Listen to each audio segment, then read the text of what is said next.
मित्रांनो, स्वागत आहे तुमचं शेती नियोजन या यूट्यूब चॅनलमध्ये। तर आज आपण आलेलो आहोत हरभरा पिकाच्या प्लॉटवर।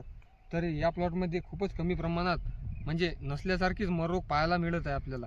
तर याचे कारण एकच की पेरतीवेळी योग्य बुरशीनाशकाचा वापर करून बीज प्रक्रिया करणे। आज आपण पाहणार आहोत हरभरा पिकातील मर रोग यावर नियंत्रण कसे मिळवायचे। चला तर व्हिडिओला सुरुवात करूया। तर मित्रांनो, आपण बीज प्रक्रियेवेळी बायर कंपनीचे एव्हरगोल्ड या बुरशीनाशकाचा वापर केला होता। तर त्याचे रिझल्ट आपल्याला पाहायला मिळत आहे। तर मर रोग होण्यामागचे कारण म्हणजे फ्युजेरियम ऑक्झिस्पोरम या नावाच्या बुरशीमुळे प्लॉटमध्ये मर रोग ही होतो। तर मित्रांनो, बऱ्याचशा शेतकऱ्याच्या प्लॉटमध्ये मर रोगाचा प्रादुर्भाव जास्त प्रमाणात झालेला दिसत आहे। तर त्याचे एकच कारण म्हणजे योग्य बुरशीनाशकचा वापर न करणे बीज प्रक्रियेवेळी।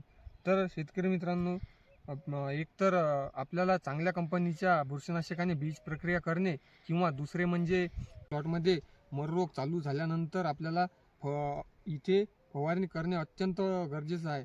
तर त्यासाठी आपण एलियट या बुरशीनाशकाचा 30 ग्राम प्रति 15 लिटर पंप असा वापर करणं गरजेचं आहे, किंवा रोको या बुरशीनाशकाचा प्रति 15 लिटर पंपासाठी 30 ग्राम, किंवा मित्रांनो यामध्ये आपण ट्रायकोडर्मा या जैविक बुरशीनाशकाचा वापर करून सुद्धा चांगल्या प्रकारे रिझल्ट मिळवू शकतो।